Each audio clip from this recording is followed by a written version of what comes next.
Yesterday, my goal was to run 42 kilometers. Did I succeed or did I fail? I failed. I ran 37 kilometers, which was still 5 kilometers more than the last time I went for long distance.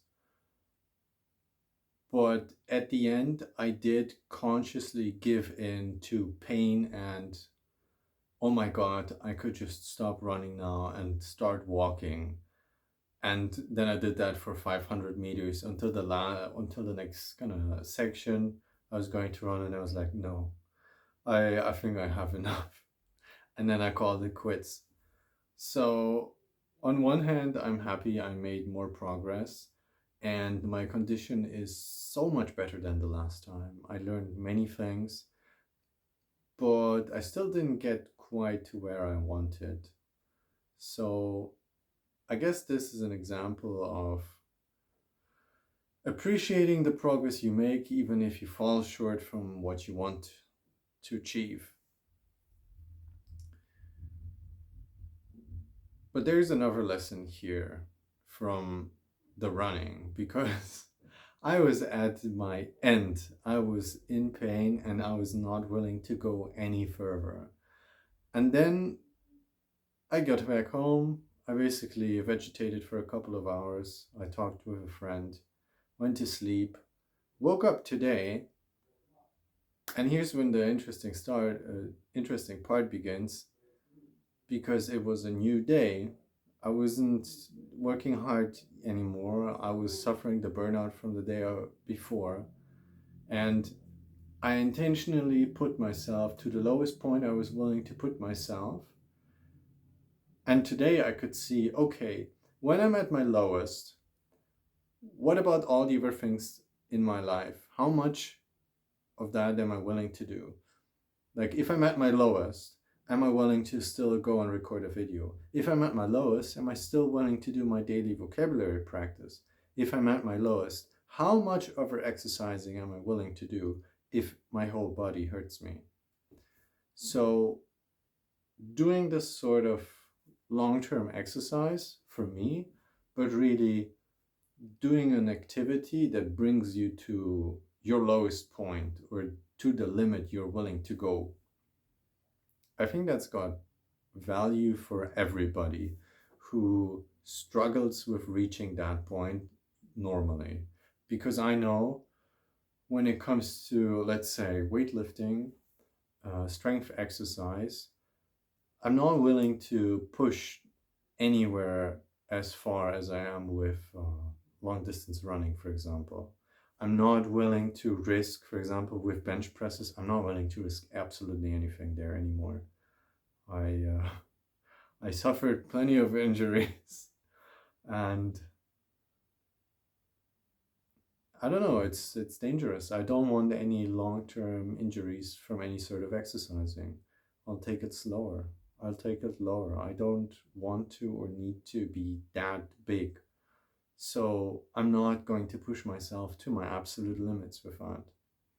But with long distance running, I'm willing to push a whole lot harder because it's more gradual and more slow, small steps. So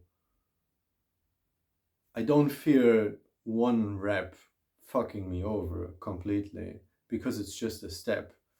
Um, I feel like if there's going to be severe injury from the running, I'll notice it and I can intervene and say, okay, I stop. And that's not the case with, let's say, strength exercise or heavy lifting, which, you can argue that's just a big cope and I'm a pussy for not lifting super heavy. Mm, there's a lot of truth to that, most likely.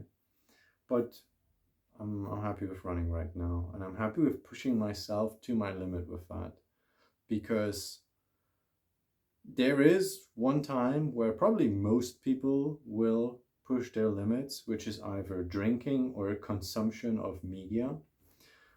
But those two mess so much with your brain that you leave behind a lot. Even on the next day, that stuff really sticks in your mind. Like if you have ever Well, I don't know about drinking. I know about drinking too much, but I don't know about drinking for a whole day. But I know about playing all day or playing too much in general in one sitting. Let's say staying up 6 hours past midnight, not past midnight, but 6 hours in the evening past your normal bedtime. And then you get to deal with the consequences of that and how much of the game is still stuck in your head. I know that. I know pushing my limits that way, and I don't even want to push those limits. I don't even want that sort of experience in my life, even though I know that through regular life, through the problems that come into life, you will be regularly pushed to your limits of something, of your endurance, of your awareness, of your attention, of your energy. So having an activity that pushes you to your limits allows you to consciously check how much and how far you are willing to go when you are at your lowest, both in that activity, let's say in running, but also with the rest of your personal routine. So you can see, oh, when I'm at my lowest, I'm not willing to sit down a second time and meditate again. Or when I'm at my lowest, I go for the junk food instead of cooking something, or something like that. So an activity or something that pushes your limit semi-regularly or just planned in, that's a good thing. Even if you might not reach your goals with that thing, it still has value. And that's exactly the story I tell myself about coping when I can't reach 42 kilometers yet.